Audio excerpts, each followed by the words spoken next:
Okay, so it's a beautiful morning here in St. Francis Bay. It's our first morning. We arrived here last night. As you can see behind me, there's a point.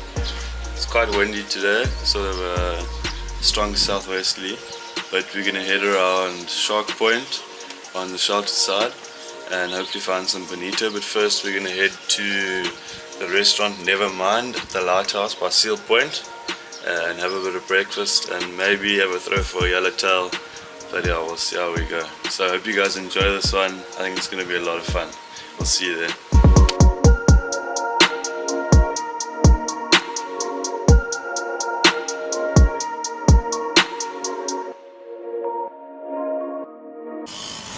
Okay, so we just had breakfast at the restaurant by the lighthouse at Seal Point. We walked past a guy on the way here. He said he's been catching some shad off the rocks. So we're just going to get set up here now and grab a couple of casts and see what we can find.